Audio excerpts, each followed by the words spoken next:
নমস্কার নমস্কার নমস্কার নমস্কার নমস্কার নমস্কার নমস্কার আপনাদের সবাইকে সবাইকে সবাইকে নমস্কার জানাচ্ছে আপনাদের সৌমিত্র বসু। সবাইকে অজস্র শুভকামনা জানাচ্ছে, সবাইকে স্বাগত জানাচ্ছে আজকের এই শরণাগত অনুষ্ঠানে এবং সবাইকে শুভ সকাল জানাচ্ছে। শুভ হোক, শুভ হোক, সকলের শুভ হোক, সকলের মঙ্গল হোক, সকলের কল্যাণ হোক, ভালো হোক, সবাইকে ভালো হোক, পৃথিবীর ভালো হোক, আর কিছু চাই না, পৃথিবী ভালো হোক।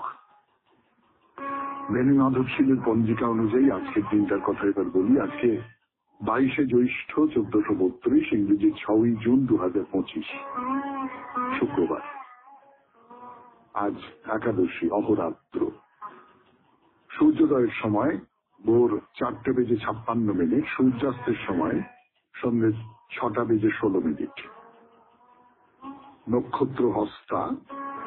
আজকে জন্মে কন্যা রাশি, বৈশ্যবর্ণ, মতান্তরে শূদ্রবর্ণ, দেবগণ। দিনের বেলা 7:59 রাক্ষসগণ। রাত্রি 9:13 তুলা রাশি, শূদ্রবর্ণ, মতান্তরে ক্ষত্রিয় বর্ণ। আমাদের হোয়াটসঅ্যাপে চিঠি পাঠাবার নাম্বার 9831922927। চিঠির গোড়ায় অতি অবশ্যই SG লিখবেন। আর সামনের বৃহস্পতিবারের চিঠির বিষয় হচ্ছে গঙ্গা। গঙ্গা স্নান হতে পারে, গঙ্গা দর্শন হতে পারে, গঙ্গাকে নিয়ে যা কিছু হতে পারে, শুধু গঙ্গাকে নিয়ে পুরাণের কাহিনী লিখবেন না, সেইটা তো আমরা সকলে জানি বা এই শরণাগত বলেও দেওয়া হবে, ওইটা না। আপনার ব্যক্তিগত গঙ্গাকে নিয়ে যে অভিজ্ঞতা, সেই অভিজ্ঞতার কথা জানাবেন। আগামী মঙ্গলবার সন্ধ্যে 6টার ভেতর আপনার চিঠি যেন আমাদের দপ্তরে পৌঁছে যায়।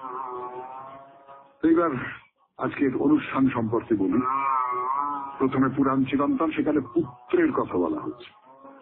পুত্র নিয়ে প্রাচীন শাস্ত্রকারেরা কি বলেছেন না বলেছেন তাই নিয়ে কথা বলা হচ্ছে, এবং তার সূত্র ধরে যে কথাটা উঠে পড়েছে যে স্বাভাবিক যেভাবে যে পুত্র হয়, অর্থাৎ আমার ধর্মপত্নীর গর্ভে আমার ঔরসে যে পুত্র সন্তান জন্মালো, সে তো পুত্র। সে পিতার যে আরাধ্য কাজ সেগুলো শেষ করবে, সেটাই পুত্রের কাজ। সেই কারণেই পুত্র যে ত্রাণ করে, আমার আরাধ্য কাজ সম্পূর্ণ হয়নি, সেগুলোর থেকে আমাকে ত্রাণ করছে। কিন্তু এমনটাও হতে পারে যে সেই পুত্র ওইভাবে আমার ধর্মপত্নীর গর্ভে আমার ঔরসে জন্মগ্রহণ করলো না বলে পাণ্ডুর কথা হচ্ছিল। পাণ্ডুও পুত্র সন্তান উৎপাদন করতে চেয়েছিলেন, কিন্তু করতে পারেননি। তার ফলে তিনি এমনকি অন্যভাবেও পুত্র সন্তান কামনা করেছিলেন। তো যাই হোক, এই নিয়ে কথা বলবো পুরাণ চিরন্তনে। তারপর চলে যাব স্বামী বিবেকানন্দের রচনা থেকে পাঠ এই পর্বে, কর্মজীবন বেদান্ত, 2য় পর্ব। তারপর ঠাকুর শ্রী রামকৃষ্ণ পরমহংসদেবের কথামৃত থেকে পড়ে শোনাবো আপনাদের। শোনাবো স্বামী গোকুলানন্দের মানসিক চাপ জয় করার উপায় নিয়ে তার যে গ্রন্থ, সেই গ্রন্থ থেকে পড়ে শোনাবো চিঠিপত্র। এবং শেষে বাইরে দূরে 92.7 বিগ FM শুনতে বসেছেন শরণাগত। আমি আছি আপনাদের সঙ্গে, আপনাদের সৌমিত্র বসু। শুরু করছি পুরাণ চিরন্তন। হোক জীবনের সুর বদল। অনুষ্ঠান পরিচিতিতে যে পাণ্ডুর সন্তান কামনার কথা বলা হচ্ছে, এই সন্তান কামনার পেছনে কতগুলো পার্থিব বাস্তব স্বার্থের জায়গা রয়েছে। কিরকম? সেটা হচ্ছে যে এই যে ধরো যে গান্ধারীর সন্তান হবে, পাণ্ডু জানতে পেরে গেছে। এবার আমার যদি পুত্র সন্তান হয়, তাহলে মৃত্যুর পরে আমার সম্পত্তি অন্যের ভোগ দখলে চলে যাবে না? এইটাই হচ্ছে মানুষের যে পুত্র চাওয়ার, সেইটা বাস্তব জাগতিক আকাঙ্ক্ষা হচ্ছে এইটা। তো পাণ্ডুর তো খেয়াল আছে, তিনি কুরু ভরত বংশের রাজা, তার পুত্র না থাকলে এই বিশাল বংশের উত্তরাধিকার ওই ধৃতরাষ্ট্রের ছেলেদের হাতে চলে যাবে। তো কিন্তু প্রজনন কর্মটা তার দ্বারা সম্ভব হবে না, সেটা জানতে পেরে গেছেন, তিনি জেনে গেছেন। তাহলে অন্যভাবে পুত্র সন্তান পেতে হবে। নিয়োগ প্রথা বলে একটা প্রথা আছে। স্বামী যদি চান তবে নিয়োগ কর্ম হতে পারে। সে যুগে সেটা খুব সহজেই হতে পারত। তার মানে কি, স্ত্রী অন্য পুরুষের সংসর্গ করবেন এবং তার ফলে পুত্র সন্তানের জন্ম হবে। তখনকার দিনে মেয়েদের সামাজিক ভূমিকাটা কি রকম ছিল আপনারা আন্দাজ করতে পারছেন। তখনকার দিনে মেয়েদের নিজস্ব মতামতের জায়গাটাও কি রকম ছিল সেটাও হয়তো আপনারা আন্দাজ করতে পারছেন। যদিও এই যে নিয়োগ প্রথায় সন্তান লাভ করব, তার জন্য স্ত্রীকে কিন্তু রাজি হতে হবে। স্ত্রী রাজি হবেন যে আমি অন্য পুরুষের সংসর্গ করে তোমাকে পুত্র সন্তান দেব। তো পাণ্ডু স্ত্রী তো হচ্ছেন কুন্তী। কুন্তীকে পাণ্ডু বললেন, এরকম ব্যাপার, আমাদের তো বড় বিপদের সময় চলছে, আমার তো নিজের পুত্র উৎপাদন করবার ক্ষমতা নেই, তো এই বিপদে অন্য কোনো ভাবে যদি আমি পুত্র লাভ করতে চাই তাহলে তুমি নিশ্চয়ই তাতে রাজি হবে, সমর্থন করবে, বলো কুন্তী। তো অন্য কিভাবে করা যাবে? পাণ্ডু মনুর যে ধর্মশাস্ত্র, সেই মনুর ধর্মশাস্ত্রের বচন অনুসারে 6 রকমের পুত্রের কথা বলছেন। এই 6 রকমের পুত্র প্রত্যেকেই তার যে পৈতৃক সম্পত্তি, সেই পৈতৃক সম্পত্তির অধিকারী হতে পারে। মানে বিবাহিতা স্ত্রীর গর্ভে যে ঔরসজাত সন্তান, তা ছাড়াও আরো সব পুত্ররা পিতৃ সম্পত্তির অধিকারী হতে পারে। এইটা কুন্তীকে বললেন। তার মানে হচ্ছে যে রাজ্যপাটটা নিয়েই পাণ্ডু বেশি চিন্তিত, বেশি ভাবছেন। আসলে সে যুগের যারা প্রাচীন মানুষ, তারা আধুনিকের চেয়েও বেশ খানিকটা আধুনিক ছিলেন, জানেন তো। মানে বিবাহিতা স্ত্রীর গর্ভে জাত ঔরস পুত্র ছাড়া অন্য যে পুত্রেরা পিতার ধনে অধিকারী হতেন, তাদের কথা ধরে নিয়েই প্রাচীনকালে যে সমস্ত পুত্রদের সমাজ স্বীকার করে নিচ্ছে, তাদের তালিকা দিতে হবে। কি কি তালিকা? ভারতীয় ধর্মশাস্ত্র অনুসারে 6 রকম যে পুত্র যারা পৈতৃক ধনের অধিকারী হবে, তারা কারা বলবো। ফিরে আসবো গানের পর। 92.7 বিগ FM এ শরণাগত অনুষ্ঠান শুনছেন পুরাণ চিরন্তন। আমি আছি আপনাদের সঙ্গে, আপনাদের সৌমিত্র বসু। এই পুত্রের সম্বন্ধে বলছেন যে 12 রকমের পুত্র আছে, তাদের মধ্যে 6 জন হলো বন্ধু দায়াদ, এবং আর 6 রকমের পুত্র হলো দায়াদা বান্ধবা। দায় শব্দের অর্থ কিন্তু ধন, জানেন তো। আমরা এই যে বলি না যে আমি তোমার দায় নিলাম, বা কোনো দায় দিচ্ছে না, কোনো দায়িত্ব নিচ্ছে না, এটা বলি তো আমরা যে এই কাজটার কোনো দায়িত্বও নিল না। যদি তাকে এই কথাটা মনে করিয়ে দেওয়া হয়, দায় মানে কিন্তু ধন, ধনসম্পত্তি, যেটা বাবার কাছ থেকে, বাবা বা ঠাকুরদা তাদের কাছ থেকে পাওয়া যায়, তাহলে কিন্তু দায় না নেওয়াটা অত সহজ ব্যাপার হবে না। দায় যিনি আদান বা গ্রহণ করছেন বা লাভ করছেন, তিনি হচ্ছেন দায়াদ। তাহলে দায়াদও, মানে এই যে 6 রকমের দায়াদও আছে, তারা এই পিতৃপুরুষের বিষয় সম্পত্তি লাভ করতে পারবেন। আর বন্ধু শব্দের মধ্যে একটা আত্মসম্বন্ধ আছে, যে কারণে সংস্কৃতে বন্ধু শব্দের অর্থ হচ্ছে আত্মীয়। আর 6 রকম পুত্র যারা পিতার ধনে অধিকারী, তারা কারা সেটা বলা শুরু করি। আজকে শেষ করতে পারবো কিনা জানি না।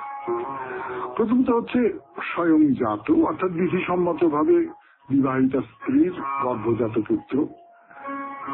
তো এই পুত্র সম্পর্কে হরিদাস সিদ্ধান্তবাগীশ তার ভরত কৌমুদী টিকায় একটা শ্লোক উদ্ধার করেছেন। তার মানেটা হচ্ছে, শাস্ত্রীয় সংস্কার মেনে নিজের বিবাহিতা স্ত্রীর গর্ভে স্বয়ং পিতা যে ঔরস পুত্র উৎপাদন করেন, সেই পুত্রই সমস্ত রকম পুত্রদের মধ্যে প্রথম এবং শ্রেষ্ঠ।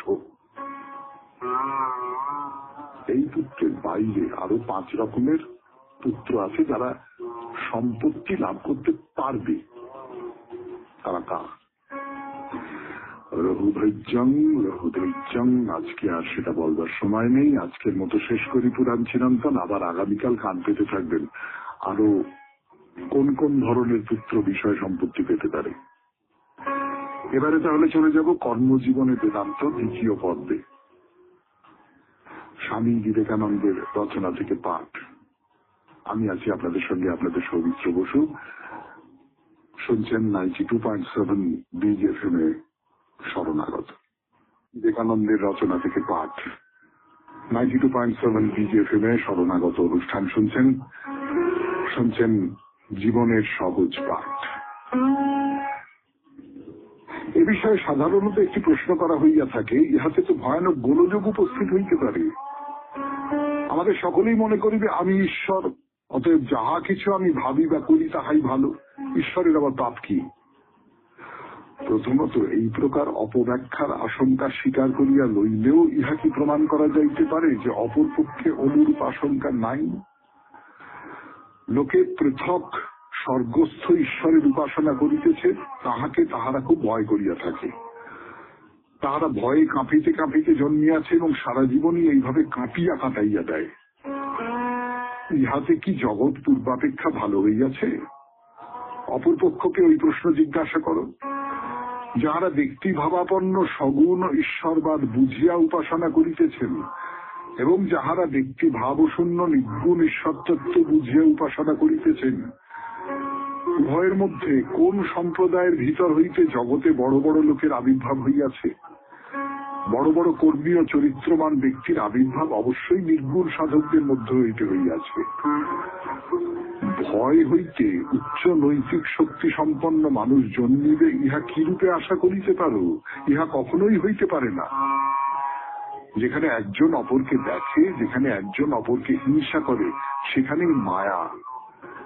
যেখানে একজন অপরকে দেখে না, একজন অপরকে হিংসা করে না, সেখানে সবই আত্মময় হইয়া যায়, সেখানে আর মায়া থাকে না। তখন সবই তিনি অথবা সবই আমি। তখন আত্মা মলিনতা মুক্ত হইয়াছে। তখন, কেবল তখনই আমরা বুঝিতে পারি প্রেম কাহাকে বলে। ভয় হইতে কি এই প্রেমের উৎপত্তি সম্ভব? প্রেমের ভিত্তি মুক্ত ভাব। মুক্ত স্বভাব হইলে তবেই প্রেম দেখা দেয়। তখনই আমরা বাস্তবিক জগৎকে ভালোবাসিতে আরম্ভ করি এবং সর্বজনীন ভ্রাতৃভাবের অর্থ বুঝিতে পারি, তাহার পূর্বে নহে। অতএব এই মত অনুসরণ করিলে সমুদয় জগতে ভয়ানক পাপের স্রোত প্রবাহিত হইবে, এমন কথা বলা উচিত নয়। যেন অপর মতটি কখনো মানুষকে অন্যায়ের দিকে লইয়া যায় না, উহা যেন সমস্ত জগৎ রক্তে প্লাবিত করে না, উহা যেন মানুষকে পরস্পর পৃথক করিয়া সাম্প্রদায়িকতার সৃষ্টি করে না। আমার ঈশ্বরই সর্বশ্রেষ্ঠ, এসো যুদ্ধ করিয়া ইহার সত্যতা প্রমাণ করি। দ্বৈতবাদ হইতে জগতে এই তো ফল হইয়াছে। ক্ষুদ্র সংকীর্ণ পথ হইতে প্রশস্ত উদার দিবালোকে এসো। মহৎ অনন্ত আত্মা কি করিয়া সংকীর্ণভাবে আবদ্ধ হইয়া থাকিতে পারেন? আমাদের সম্মুখে এই আলোকময় বিশ্বজগৎ রহিয়াছে, ইহার প্রত্যেকটি বস্তু আমাদের। বাহু প্রসারিত করিয়া সমুদয় জগৎকে প্রেমে আলিঙ্গন করিতে চেষ্টা করো। যদি কখনো এরূপ করিবার ইচ্ছা অনুভব করিয়া থাকো, তবেই তুমি ঈশ্বরকে অনুভব করিয়াছ। শেষ হল স্বামী বিবেকানন্দের রচনা থেকে পাঠ, কর্মজীবনে বেদান্ত দ্বিতীয় পর্ব। এখন কথামৃত 92.7 বিগ এফএম এ শরণাগত অনুষ্ঠান শুনছেন।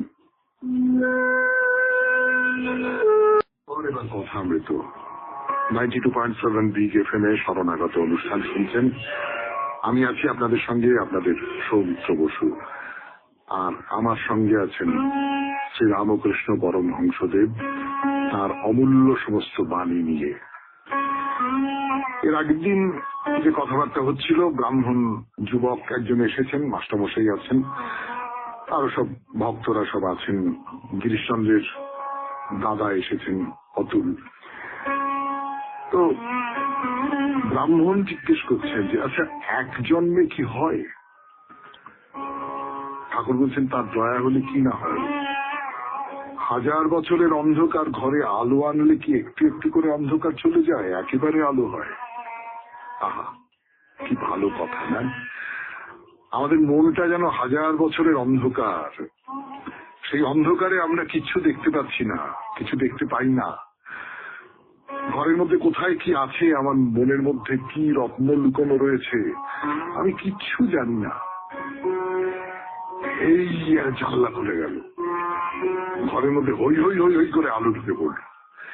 সেই আলো সবকিছু দেখাচ্ছে আমাকে, সবকিছু ঝকঝক করে দেখাচ্ছে। এই যে অন্ধকার থেকে আলো, এটা এক মুহূর্তের ব্যাপার। তাহলে সত্যি সত্যি ওই জানলাটা খুলতে হবে, সেটা যে কোনো ভাবে হোক খুলতে হবে। সেটা অনেক সাধনার দ্বারা জানলাটা চিনতে হবে, অথবা আচমকা হাত লেগে জানলাটা খুলে গেল, তাও হতে পারে। কিন্তু যেটা দরকার, ঠাকুর বলছেন, সেটা হচ্ছে তীব্র বৈরাগ্য চাই, তীব্র বৈরাগ্য। যেন খাপ খোলা তলোয়ার। সে বৈরাগ্য হলে আত্মীয়কে কাল সাপ মনে হয়, গৃহকে পাতকুয়া মনে হয়, অর্থাৎ ঘরে আর মন লাগে না। এই বৈরাগ্যের ব্যাপারটা একটু দূরে সরিয়ে রেখে আমি আপনাদের বলি, ধরুন কোন একটা জায়গা, সেই জায়গাটা আপনার পছন্দ হচ্ছে না, কিন্তু আপনাকে সেখানে থাকতে হচ্ছে, সেই কাজটা করতে হচ্ছে। এরকম তো হয়, অপছন্দের কাজ, তাতে প্রচুর মনোনিবেশ করতে হয়, সেই কাজটার মধ্যে নিজেকে একেবারে জড়িয়ে রাখতে হয়। এরকম তো হয়তো অনেক সময় আমাদের জীবনে হয়েছে। আমি যে বয়সে পৌঁছেছি সে বয়সে হয়তো অতটা আর হয় না, কারণ জীবনের বাধ্যবাধকতার দিনগুলো চলে গেছে, কিন্তু এমনটা হয়। এবারে তখন মনে হয় না যে এই চারপাশের এই লোকগুলো বাবা সহ্য করা যায় না, এই যে জায়গাটার মধ্যে পড়ে রয়েছে এটার পাতকুয়োর মতো, বাইরে বেরোতে পারছি না, উফ কবে এটা শেষ হবে রে বাবা, এরকম মনে হয়। তো সংসারটাকে যখন সেই রকম মনে হবে, তখন আপনি বুঝতে পারবেন যে তীব্র বৈরাগ্য হয়েছে, আর খাপ খোলা তলোয়ারের মতন বৈরাগ্য হয়েছে।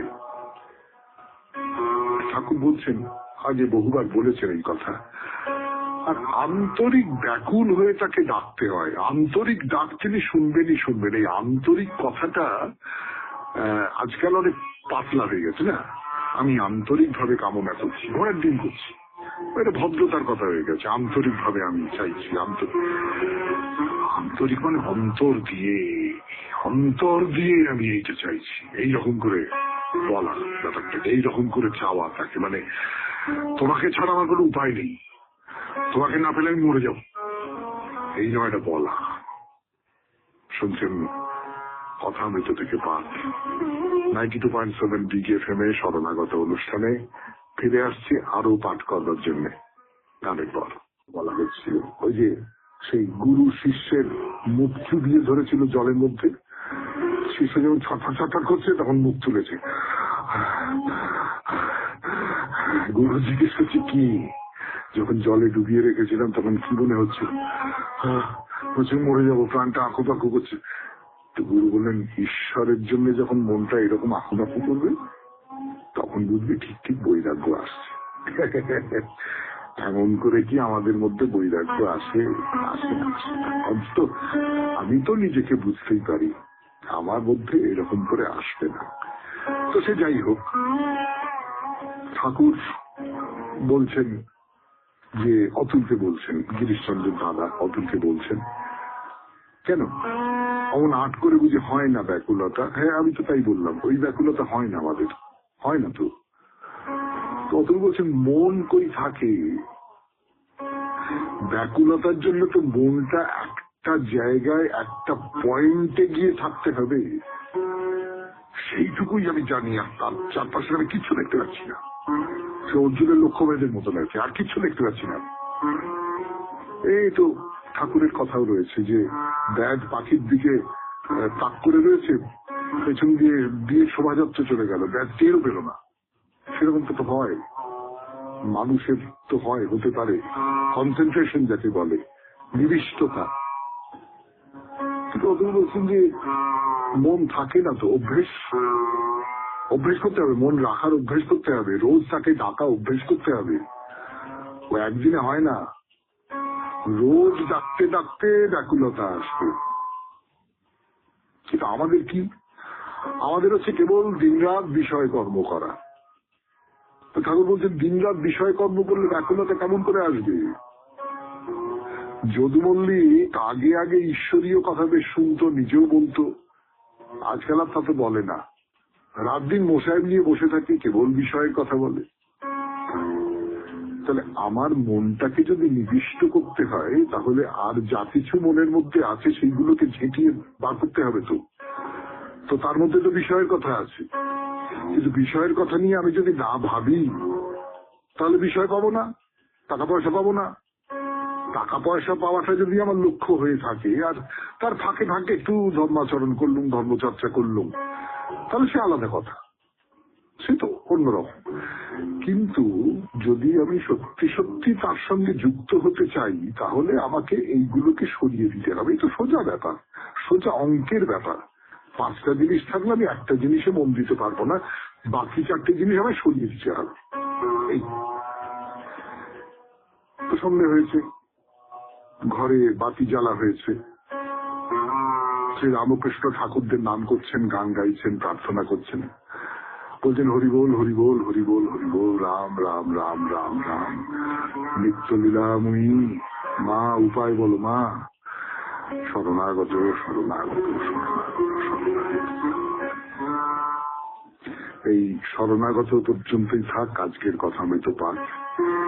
92.7 বিগ FM এ শরণাগত অনুষ্ঠানে এবারে স্বামী গোকুলানন্দের রচনা থেকে পড়ে শোনাবো মানসিক চাপ জয় করার উপায়। গানের কথা শুরু 92.7 বিগ FM এ শরণাগত অনুষ্ঠানে মানসিক চাপ জয় করার উপায়। আমরা যে পরিচ্ছেদে আছি তার নাম মানসিক অবস্থা সম্পর্কে বিশ্বের মতামত।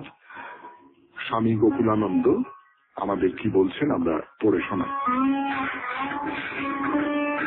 আমাদের এরকম কল্পনা করা উচিত যে স্নাতকোত্তর পরীক্ষায় সফল কামদের তালিকায় একেবারে উপরে যেন জলজল করছে আমাদের নাম। কিন্তু যদি বসে বসে শুধু কল্পনাই করি, যদি কল্পনা রূপায়ণের চেষ্টায় সক্রিয় না হই, আদৌ কি সম্ভব দুর্দান্ত ফল করা? সাফল্য কোনো অলস চিন্তার ফসল নয়, সাফল্য হল বুদ্ধিমত্তা ও পরিশ্রমের ফসল, পুরুষকারের ফসল। যে চিন্তাসমূহ মনকে আশাবাদী করে তোলে, আমরা সেই চিন্তাসমূহকেই শক্তিশালী করে তুলব। আশাহীনতা যেমন আমাদের শক্তির বিনষ্টি ঘটায়, ব্যর্থ করে আমাদের পরিস্থিতির ডাকে সাড়া দেওয়ার প্রচেষ্টাকে, তেমনি আশা আমাদের শক্তিশালী করে ঘটায় নব উজ্জীবন। আমাদের শক্তির ভান্ডার অফুরন্ত, তা থেকে প্রাণ ও প্রাচুর্য আহরণ করে দ্রপ্ত পদক্ষেপে এক গভীরভাবে অনুপ্রেরণা দেয়, উদ্দীপ্ত করে তোলা জীবনযাপন করতে পারি আমরাই। শক্তির বিপুল প্রবাহ আমাদের দেহকেও চনমনে করে তোলে। এমনকি গভীর অসুস্থতায় হাসপাতালে ভর্তি অবস্থাতেও যদি আমরা দুর্বল চিন্তা না করে এই বিশ্বাস করতে শুরু করি যে ডাক্তারের ওষুধে কাজ হবেই হবে, সুস্থ আমি হবই হব, দেখবেন অনেক দ্রুত আপনি আরোগ্য লাভ করতে চলেছেন। আরো একবার লেশানকে উচ্চিত করি। লেশান বলছেন যে আমাদের উচিত আগে আমাদের আপন অস্তিত্বের শক্তিকে স্বীকার করে নেওয়া, উচিত সেই সাথে অন্তরের পূর্ণতার আকাঙ্ক্ষী হওয়া। আমাদের বিশ্বাস করা উচিত যে জীবনের একটা অর্থবহ উদ্দেশ্য রয়েছে। এই বিশ্বাসে উপনীত হলে জীবনে যদি কখনো বিপন্নতা আসে যদি সাময়িক কোনো বিপর্যয়, আমরা তা জয় করতে পারবো এই বিশ্বাসে যে মনুষ্য জীবনের এক নির্দিষ্ট অর্থ আছে, আর জীবনে তাই দাগ রাখার মতো কোনো কাজ আমাকে করে যেতেই হবে। হতাশাকে জয় করার এই একেবারে মোক্ষম প্রচেষ্টা। এই সাপেক্ষে কয়েকটি পদক্ষেপের কথা বলি যা আশাহীনতার বোধ থেকে উত্তীর্ণ হতে সাহায্য করে আমাদের। প্রথম কথা, জীবনের প্রতি নেতিবাচক দৃষ্টিভঙ্গিকে সমূলে উৎপাটিত করতে হবে এবং এক সচেতন প্রচেষ্টার মাধ্যমে পুনরুজ্জীবিত করতে হবে আশাময়তাকে। সচেতন মন সঠিক তথ্য পেতে সাহায্য করে আমাদের।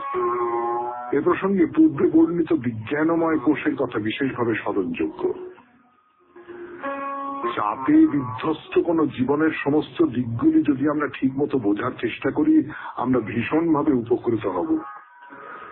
দুঃখে জীর্ণ কোনো ব্যক্তি যখন মানসিক চাপে পীড়িত হন, তখন এই প্রতিকূল পরিস্থিতি থেকে উত্তীর্ণ হতে সঠিক পথ নির্দেশ পাওয়ার জন্য তাকে সচেতন প্রচেষ্টা প্রয়োগ করতে হয়, আবেদন জানাতে হয় বিজ্ঞানময় কোষের কাছে।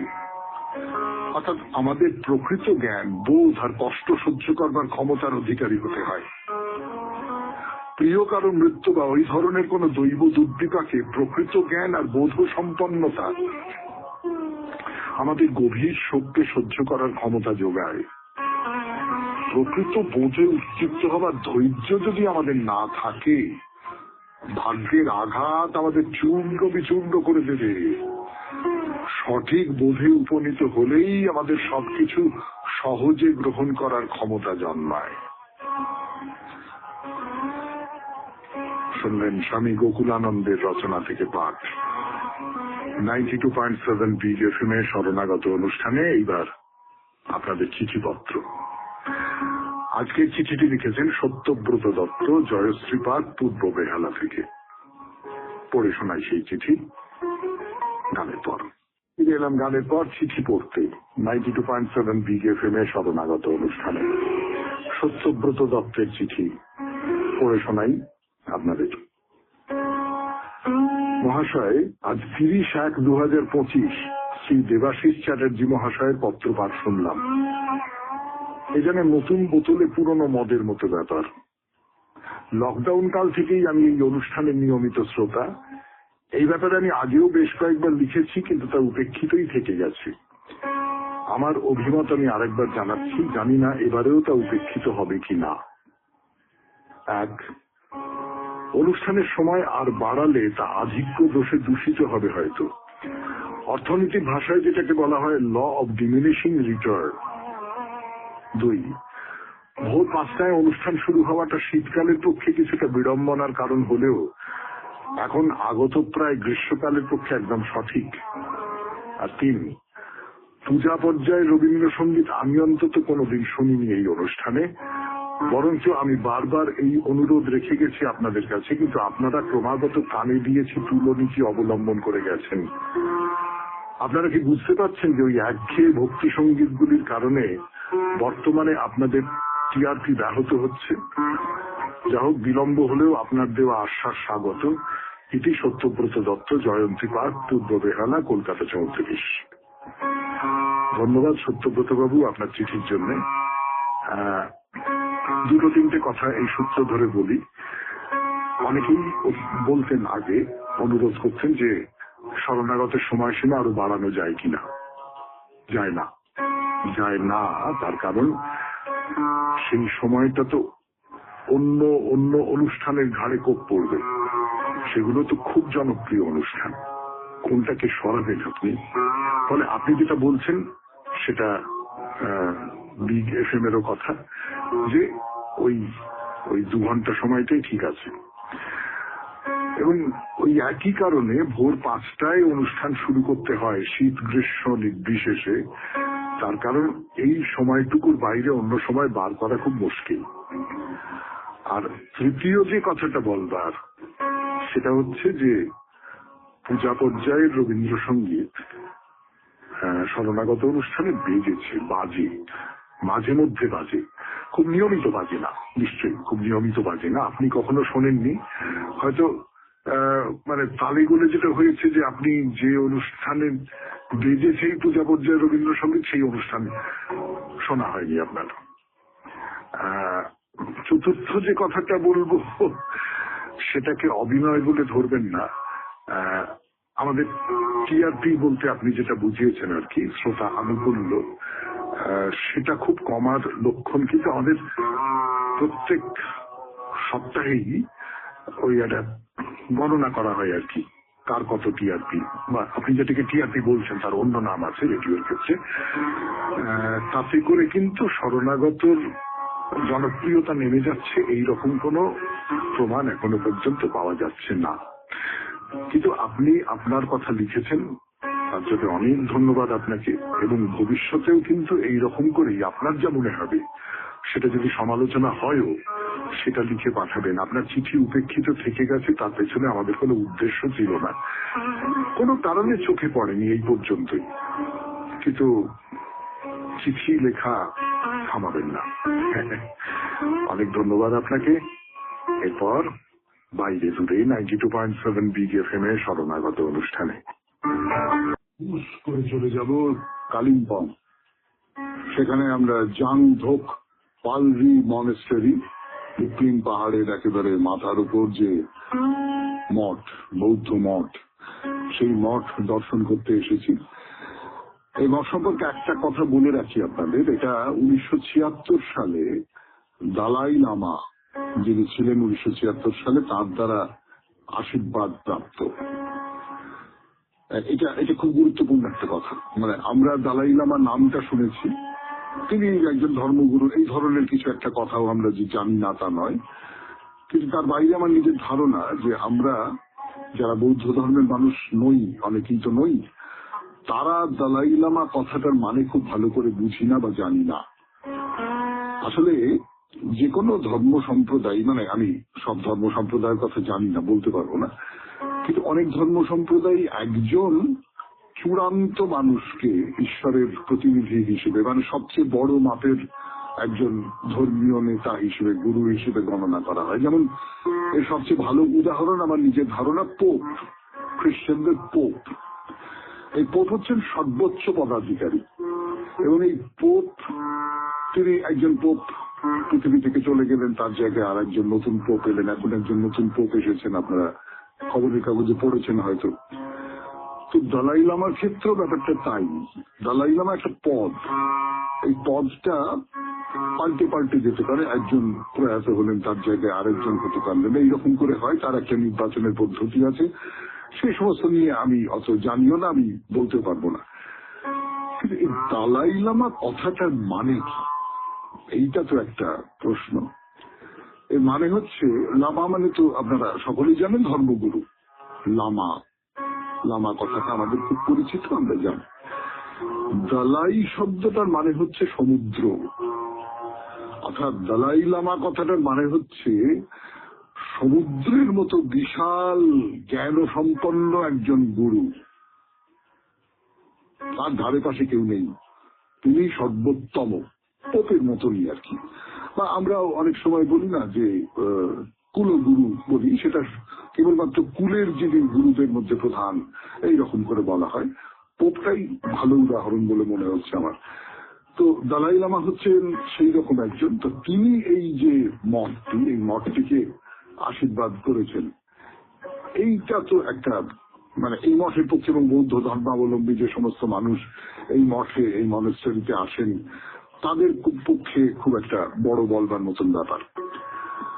তো যেটা বলবার সেটা হচ্ছে যে এই যে মনেস্টারিটা, আমরা তোরণ পার হয়ে ভেতরের দিকে যাচ্ছি, একটা ঝলমল ঝলমল করছে। প্রথম কথা পরিষ্কার পরিচ্ছন্ন, যেটা এই ধরনের বৌদ্ধ মঠ খুব থাকে, পরিষ্কার পরিচ্ছন্ন। আর দ্বিতীয় কথা যেটা, সেটা হচ্ছে খুব নানা রঙে রঙিন, বর্ণিল যাকে বলে। এবং ভেবে দেখুন, এই পাহাড়ি যে এই যে মঠগুলো, এই মনেস্টারিগুলো, বা পাহাড়ি যে সমস্ত বাড়ি টাড়ি ইত্যাদি ইত্যাদি আছে, সেগুলো এই নানান রংটা পাহাড়ি মানুষেরা খুব পছন্দ করেন, না খুব পছন্দ করেন। আপনি দেখবেন যে এই পাহাড়ের কোন একটা জায়গায়, আপনি দার্জিলিং গেলেন, কালিম্পং গেলেন, এই সমস্ত জায়গায় যে কোনো বাড়ির সামনে প্রচুর পরিমাণে ফুল গাছ লাগিয়ে দেওয়া হয়েছে, বাড়িটা নানান ধরনের রং।